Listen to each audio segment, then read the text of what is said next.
فالناس ثلاث أصناف: صنف وقف معنا فلن ننساه، وقسم نسينا فسننساه، وقسم واجهنا فسوف نحاكمه. يعني وصلتني أيضا رسالة في هذا الأمر، يطلبون منك ويترجون منك فضيلة الشيخ أن توجه رسالة لمن يعاون النظام، يقول نعلمهم وهم جيراننا وهم أقرباؤنا، يعني سنصل لمرحلة نفقد الصبر معهم، فيطلبون منك أن توجه لهم رسالة أنهم لا زالوا ساكتين عنهم ويعرفونهم اسما من يقوم بإرسال الأسماء والصور والإخبار عن هؤلاء الأشخاص.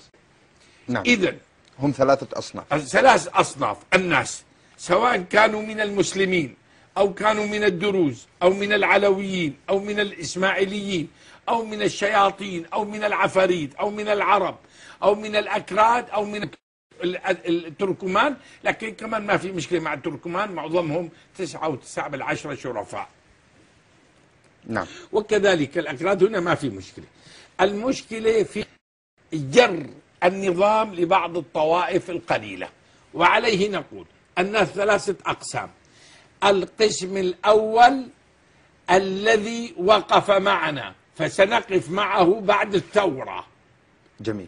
القسم الذي نسينا لا معنا ولا علينا ونحن سننساه بعد الثورة، يعني لن نهتم به ولن نعامله ولن نعاقبه لأن الرجل اعتزل. نعم. نعتزله. والقسم الثالث الذي واجهنا فالحساب سيكون أليما. وأنتم تعلمون أن المسلمين يشكلون 85-86% من نسبة سكان سوريا، وبالتالي أن إذا حصلت الغلبة فسيكون العقاب أليما شديدا. وأخص بالذكر الطائفة العلوية، لن يمس أحد منها وقف على الحياد. أما الذي نصرنا فسيكون معنا مثلنا مثله في معاملة المواطنة. وأما الذين يتعدون على الحرمات فوالله العظيم لنفرمنهم بمفارم اللحم ونطعم طعام لحمهم للكلاب. فوالله العظيم لنفرمنهم بمفارم اللحم ونطعم طعام لحمهم للكلاب. فوالله العظيم لنفرمنهم بمفارم اللحم ونطعم طعام لحمهم للكلاب.